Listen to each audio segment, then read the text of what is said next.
Good evening. This is Sergeant X.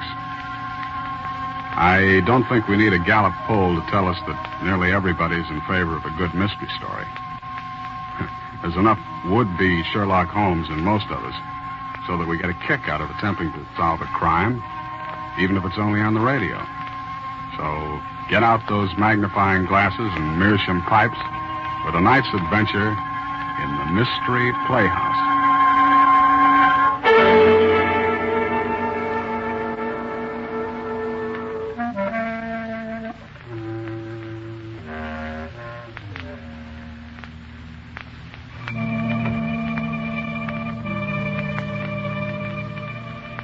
Tonight, the Mystery Playhouse gives you amateur sleuths a chance to exercise your talents. We invite you to match wits with the author of tonight's story, Earl Derbiggers, creator of the Charlie Chan series, and see if you can solve his mystery before the solution is finally given. You will be presented with a murder and 5 likely suspects. And if you catch the various clues as they come, you'll be able to put your finger on the murderer before the curtain falls. And here is a hint to the most important clue of all. It's contained in the title of tonight's tale, 50 Candles. Good hunting.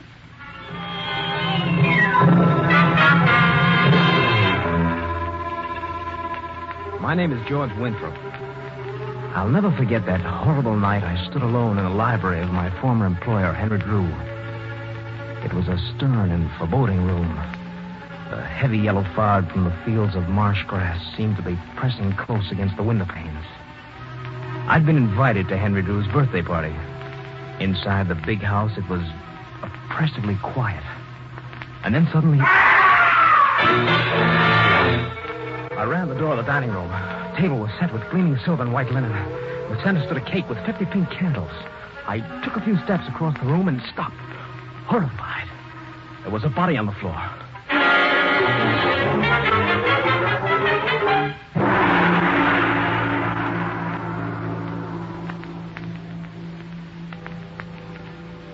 But let's go back to the events that led up to my shocking discovery. 4 years ago, old Henry Drew, the San Francisco millionaire, had hired me to take charge of a copper mine in China. The mine had been a failure, and Drew promised that if I could make it pay, he'd reward me with a third interest in the property. Well, after 4 long, hard, and successful years in Yunnan, I returned to Shanghai to see Henry Drew. Yes, Winthrop, you've done a splendid job, and I'm proud of you. Well, thank you, sir. It was a tough job. I think I really earned my third interest in that property. What? A third interest? Oh, yes, sir. You remember. You said if I could make the mine pay, you'd give me, in addition to my salary, a third interest in the property. Why, you must be dreaming, boy. That's ridiculous. I never made any such promise, and you know it. But you gave me a word. Well, I assume if you have a witness. Of course not, but I fulfill my end of the bargain. I demand that you keep yours. Oh? And I'll accept it. Accept what? Your resignation. Oh, so that's it. Well, you won't get away with it. I'm going to... Oh, am I interrupting something? Not at all. Come in, Carlotta. Have you finished your business? Yes, my dear. We're quite through. Through? Mr. Winthrop, I suppose you'll be glad to get back to the States. Yes, Mrs. Drew. Good day, Mr. Drew. I'll see you in court. I was young and ambitious, and this act of injustice seared my mind with hatred for Henry Drew. Well, I booked passage as soon as I could for San Francisco. The boat was crowded, and I was informed that I'd have to share a stateroom with the ship's doctor and another male passenger. When I went on board and down to my stateroom, I found that already... Make yourself comfortable, Mr. Winthrop. Oh, thank you, Dr. Parker. There'll be another gentleman in here, they tell me. Put my bags in here, Hung. Yes, Mr. Drew. Oh, hello, Doctor. Huh? Winthrop, what are you doing here? These happen to be my quarters, Mr. Drew. Well, in that case, I'll have mine changed immediately. Come along, Hung. Yes, Mr. Drew. What a character, Dr. Parker. The famous Henry Drew made his millions swindling other people. Well, you'll have to admit he has good taste in women. Mrs. Drew is quite attractive. Oh, sure. But he's old enough to be her father. Who's the young American girl that Drew hired as traveling companion for Mrs. Drew? Oh, she's Mary Telfair. Oh, You must be interested. Well, I am, but so far it's all on my side. Excuse, please. Missy Drew would like Dr. Parker come to Drew's stateroom right away. Oh, yes. I'll be right along, Hung. Thank you, Doc. You know, it's an odd thing about his relation to Drew. It's more of a slave than a servant. Slave? Yeah. About 20 years ago, Henry Drew saved his life. And for that, Hung pledged Drew 20 years' servitude. Old Drew really exercised his rights as a master, too. Once he even prevented Hung from marrying a Chinese girl that he fancied. Later, the girl married old Dr. Sue. Well, I imagine Hung will be very happy when his 20 years of slavery end, that he can do as he pleases. In any event, better luck with your romance.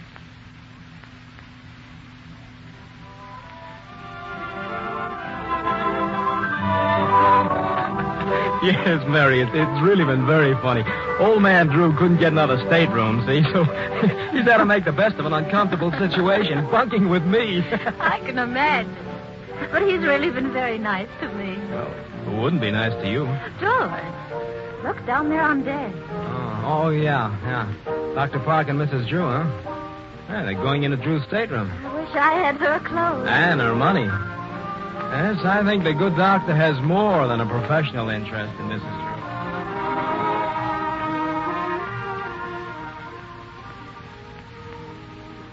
Yes, I gave Mr. Drew a sedative, and he's sleeping quite soundly. The old fossil. It would be too bad if he didn't wake up. Couldn't you arrange matters, Doctor? No, Carlotta, that would be too obvious. I think we'll just have to be patient and let nature take her course. Uh-oh, here comes Hung. Excuse, please, Missy Drew. Mr. Drew asked me to tell you he would have dinner 8 o'clock. Very well, I'll be ready. Thank you. I told Mr. Drew. He knows more about Henry's personal affairs than I do. Well, what about Drew's son, Mark? Has he made up with his father? I remember they quarreled years ago. No, he's a lawyer, and he has no use for me. He thinks I married Henry for his money.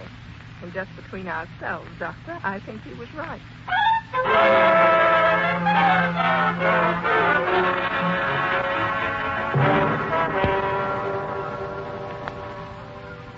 We arrived in San Francisco 3 days later. And then came the surprise. Old Henry Drew was giving a party at his home. It was to be a birthday party, he said. In spite of the bad blood between us, he insisted that I come. But the most important reason for accepting the invitation was, well, the thought of seeing Mary again. Hung Ching Chung called for me later, and we drove to the Drew mansion on Nob Hill. The fog was thick, hung like a blanket. Well, I'm delighted to see you, Winthrop. Take that chair for the fire. Thank you. I've been thinking over our little business discussion. Please, Mr. Drew, let's not spoil your party with business. My lawyer will call on you tomorrow. All right, boy. Evening, gentlemen. Oh, hello, Mary. You look beautiful. Pretty as a picture, Mary. Well, thank you, kind sir. Excuse it, please, Mr. Drew. Yes, well, what is it, Hung? With your permission, I will go to my room. All right, Hung. But be back in time to serve dinner. Yes, Mr. Drew. Thank you. I don't imagine you two will object to being left alone for a moment. I want to have a look at the table. I want to be sure all 50 candles are on the cake. Excuse me. I wonder whose birthday we're celebrating. Search me. He said 50 candles. That lets him out. He must be well over 60. Yes. His son Mark is coming, but his young men well under 50. Well, perhaps it's for Drew's partner, Dr. Su Yen Hun. Mary? Oh, Mary. Oh, dear. Now, what does she want? I'll be right back. It was then it happened. When everyone was upstairs but myself, I was standing alone in the Drew library. It was oppressively quiet. Suddenly I heard... I ran to the door of the dining room. A French window stood open to the fog. I took a few steps across the room. The table was set with gleaming silver and white linen. In the center stood a cake with 50 pink candles. Another step, and I stopped, horrified. Henry Drew was on the floor with a knife in his chest. Mr. Drew! Mr. Drew! There's the candles. Mr. Drew! Oh, my God. He's dead.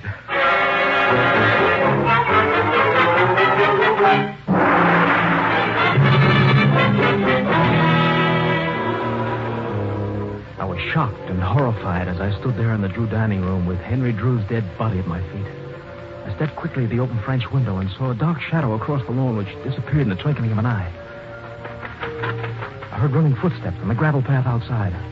Without thinking of the danger or consequences, I stepped out on the veranda, stumbled down the stairs, and tried to follow along the path. And then suddenly... Hey, look out. Good Lord, Winthrop. Oh, Dr. Parker, am I glad to see you? Well, what in the world are you doing out here? Something terrible's happened. Well, what is it? Speak up, man. Henry Drew has just been murdered.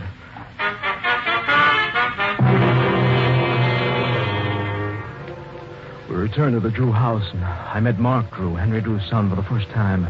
A good-looking, brisk young man of 35. He had been detained and arrived at the party just a few minutes before I found his father dead.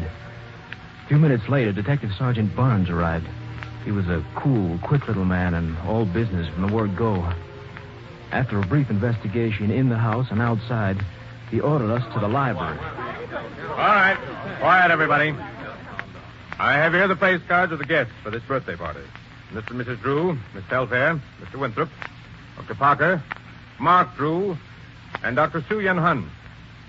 Oh, Mr. Drew. Oh, yes, sir. Dr. Soo-Yun Hun lives a few doors down the block, doesn't he? Yes, he does. He's the only guest who hasn't arrived. I wonder if you'd mind sending one of the servants to his house and ask him to come over here. Of course, Sergeant. I'll be glad. Now, we'll start with you, Mr. Winthrop. What happened?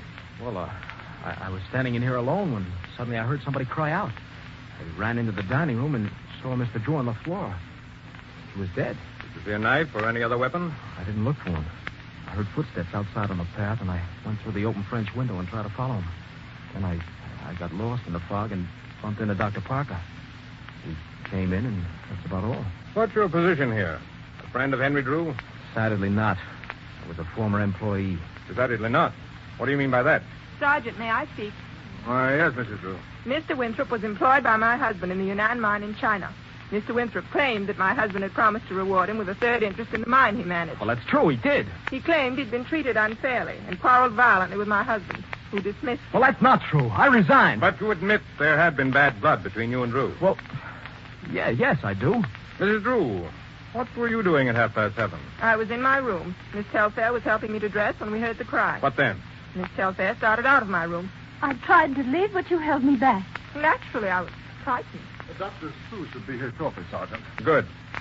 Where were you, Mark, when your father was murdered? I was on my way here in a cab. Well, I'll check that later with the driver. But for the time being, I'll assume that clears you. Well, you certainly don't suspect me. I suspect everyone until he's proven innocent. Who's that? Oh, that's Hung Chin Chung, my father's servant. I see. Come here. Yes, Mr. Officer. Oh, Sergeant, I'd like to put in a word for Hung. You see, he's been in my father's service for 20 years. I'm sure he's the sincerest mourner here tonight. It is good to have such honor in the eyes of my master's son. Tell me, Hung, where were you at 7:30? In my room on the 4th floor. My master gave me permission to go there. Mr. Winthrop, hear that? Yes, that's right. Did you hear the cry? No. When I came downstairs, I found my master was dead. All right, Hung. Suppose you go out and fix us some coffee. Yes. Now, Miss Telfair. Yes. What about you? When I heard Mr. Drew scream, I ran downstairs. I looked in the dining room Yes? and saw Mr. Drew. Yes, go on. I screamed and ran from the room. Did you see a weapon of any sort? A knife? I scarcely looked. I was frightened. Then Mrs. Drew rushed in, and when she saw the body, she almost fainted. I went upstairs and got some smelling salts. Came down here. When you took the time to get the smelling salts for Mrs. Drew, you went to your own room first, didn't you? Yes. You wanted to hide something you'd picked up from the side of the dead man in the dining room. Well... Under your mattress was a pretty obvious place to hide this jade-handled Yes. Chinese knife. Yes, but... No, I know it was the worst thing I could have done, but I was so excited I didn't think. Mary, you did that for me. Oh, you're wonderful. Then this is your knife, Mr. Winthrop. Yes, that's my knife. How do you account for the fact that it was found beside the body? Well, it was stolen from me, of course. Of course. Well, it must have been taken from my luggage in the stateroom on the boat. There were just 3 men who had access to that luggage. One was a dead man, the second was Hung Chin. And the third? Dr. Parker. Nonsense. What motive would I have? Motive enough. A secret love affair with my father's wife that's been going on for more than a year. Lust for money and a well-known lack of scruples, my dear doctor. I tell you, I didn't steal Winthrop's knife. Why not? A man who would steal another man's wife would hardly stop with the theft of a dagger. Never mind, Mark. I'll take that. Hello. No, this is Detective Sergeant Barnes. What? When? Yes? Yes, I see. Well, very well. Just don't touch a thing until the police arrive. Oh, what is it, Sergeant? Is something wrong? Plenty. That was the servant you sent for Dr. Su Yan Han. What? Is the doctor coming? I'm afraid not. Dr. Su Yan Han has been stabbed to death.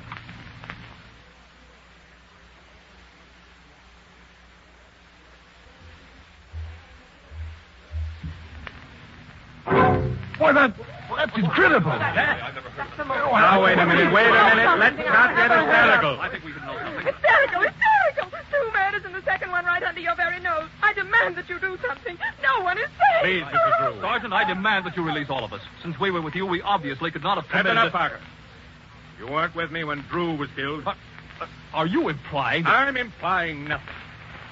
For the last time, may I point out that everyone in this house is under suspicion until this murder is solved. Everyone? But I was upstairs and my husband was stabbed. And so was Miss Telfair and Hung Chin. So what? Any one of the three of you could have gone down the back steps, out the back door, through the garden, entered the French doors, killed Henry Drew, and then returned the same way without being seen. One moment, Sergeant. May I say a word? Yes, of course, Mark. Well, it occurs to me there's one important link in this mystery that hasn't been explained. The 50 birthday candles. 50 birthday candles? Yes. Whose birthday is this anyway? Father was 69, Dr. Sue was over 70. Look, may I speak to you privately? Well, all right, come along. Mary, I didn't kill Henry Drew. You believe that, don't you? Yes, George. Oh, and that's all that matters. No matter how this evening ends, it's taught me one wonderful thing. That you love me. All right, everybody. I have an important announcement. My investigation is at an end. You're all free to go now, except George Winthrop. Hey, Of course, you will be called later as witnesses. Sergeant, you don't mean that. No, it isn't true. I'm afraid it is, Mary. George Winthrop, I arrest you for the murder of Henry Drew.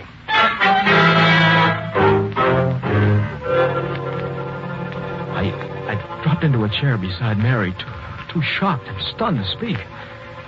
And then strange things began to happen. All the guests left except Mary and myself. Sergeant and Mark Drew went into the next room and appeared to be consulting together. When they came out, Sergeant Barnes warned us to be quiet and turned out the lights. He stamped around the hall and opened and closed the doors. Then everything was quiet. The 4 of us, Mark, Mary, the sergeant, and I, sat there in the darkness. Minutes passed like hours. What did Sergeant Barnes have in mind? It was so quiet I could hear the clock ticking. Now, Mark, anyone attempting to leave or enter the house would have to pass through this hallway, right? That's right. Good. Now, you better slip out. Take your place in front of the house now. Right, Sergeant. Good luck. Sergeant, I tell you, Be quiet, you fool. You ruin everything. Sergeant, are you... That is, are we waiting? Waiting? Yes. You mean... If you both will be quiet and listen and wait, you'll see what I mean. Not a word.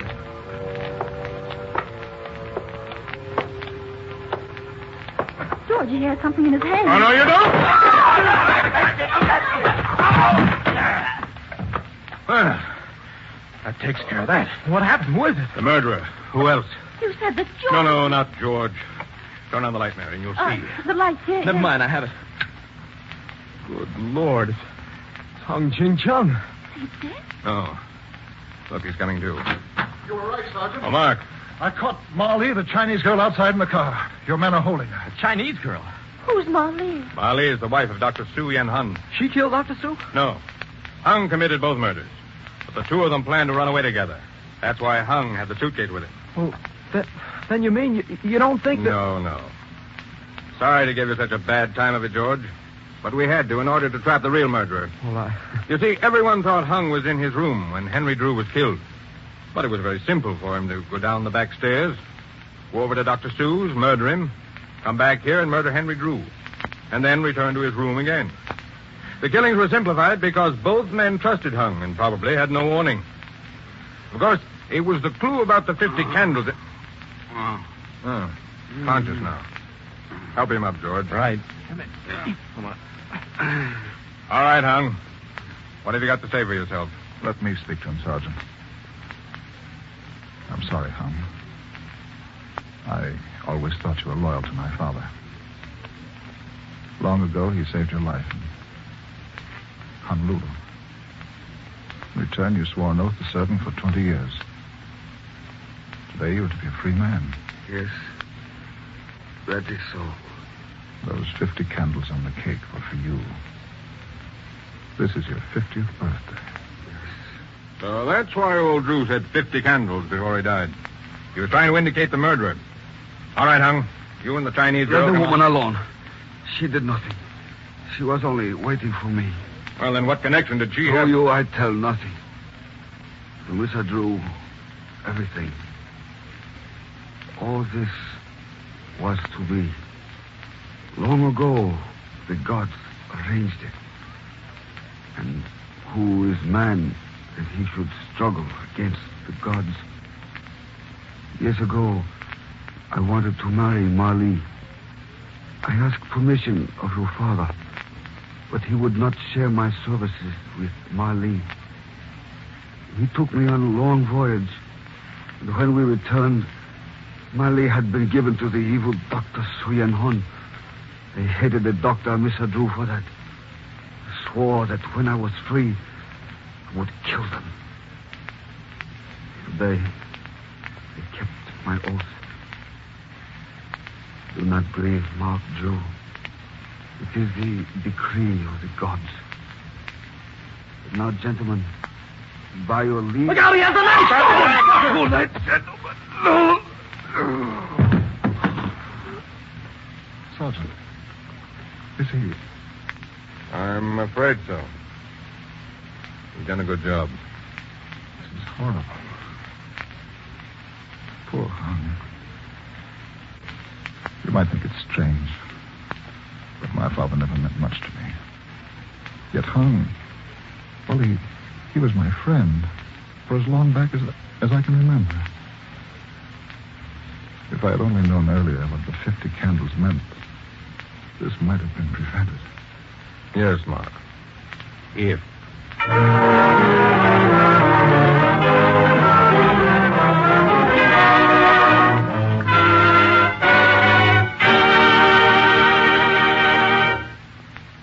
Well, that's the curtain on tonight's mystery, 50 Candles. How did you do? Were you able to outsmart the author and put the finger on the murderer? Or did you just jump from one suspect to the other, finally drawing a blank? Well, if you got it right, congratulations. If not, better luck next time. Say, before you put those detective tools away, follow me to the green room and see if you can't pick up a clue or two about our next performance in the Mystery Playhouse. Follow me, please. Come.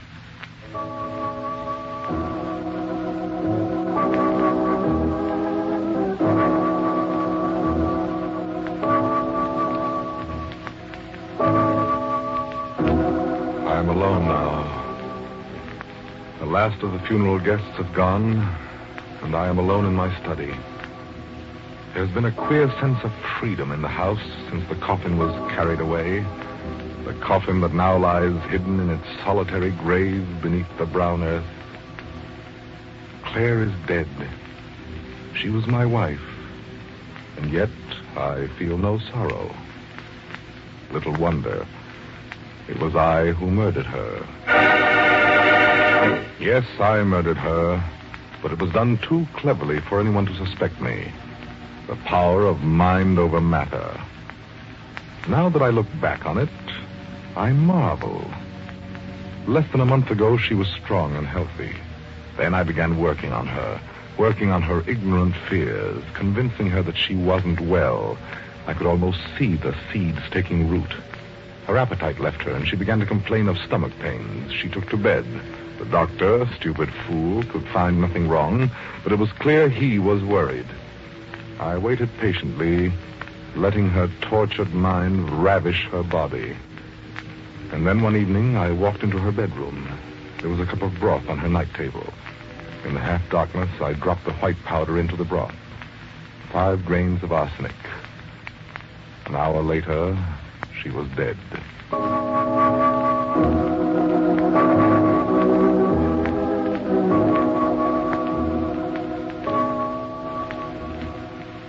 Now the worst of it is over.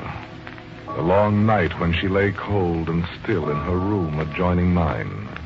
The funeral, the tearful platitudes of our friends, the weeping and wailing. Over, done and gone with. The money is mine to do with as I please. No longer will it be doled out to me at her whim and pleasure. All mine. I shall close the house. No one will question that the memories of familiar things are too keen to bear. But first I must discharge the cook and the housemaid. Immediately. Come in. You wanted to see me, Mr. Goddard? Oh, yes, Hannah. Come in and close the door, please. Yes, sir. What's that you're carrying? It's a picture of the madam. I found it in the attic, and I polished the silver frame. I thought you'd like to have it, sir, to remind you. Oh, yes, of course. Thank you, Hannah. It's a very good likeness. That is, until she was taken ill. I never saw anyone change so fast. It's the nature of her disease, Hannah. Somehow I can't believe she's gone. Every now and then I have a queer feeling that she's still here. You're just upset. I have a feeling she wants to tell me something. Hannah, please. I didn't mean to talk about it, but I keep listening for a voice, waiting to hear what she wants to tell me. When they took her out of her bedroom, I wouldn't let Millie straighten up. I wanted to do it myself. And there, on the night table, was the last thing I brought her. A cup of broth. She drank part of it, but... Hannah, I'd rather not discuss it. I'm sorry. I shouldn't really go on like this, not after what you've been through. Waiting on her hand and foot. I wondered why you didn't hire a nurse those last weeks. Oh, I preferred to do it myself. I was afraid a nurse would have alarmed Mrs. Goddard. Yes, and they're always prying into what doesn't concern them, aren't they? They think they know more than doctors do. Of course, some doctors don't know much at that. Mrs. Goddard couldn't have had a better doctor. And nobody could have done more for her than you did, sir, I'm sure. There are few husbands would have done what you did. Very few. You wanted to speak with me about something, sir? It's not important, Hannah. It can wait for another time.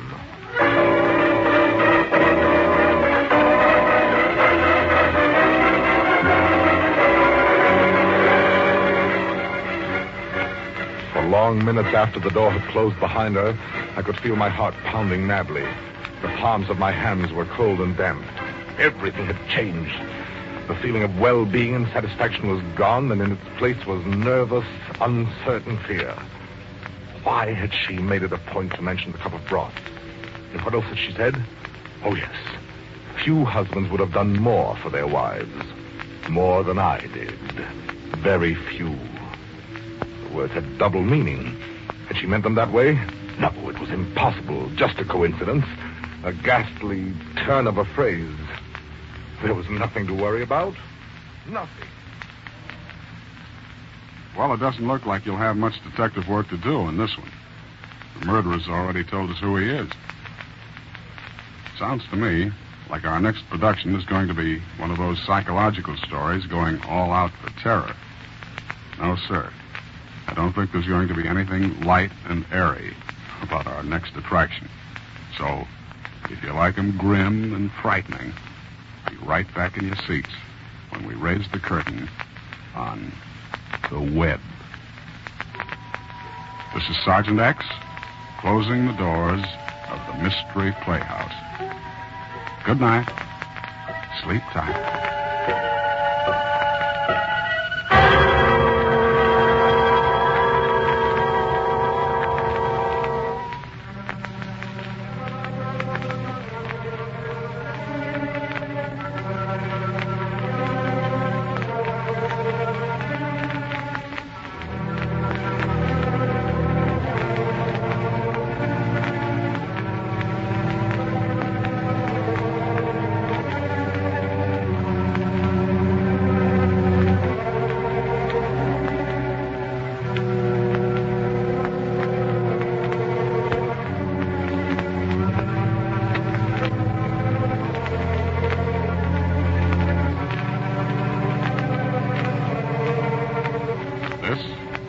Armed Forces Radio Service.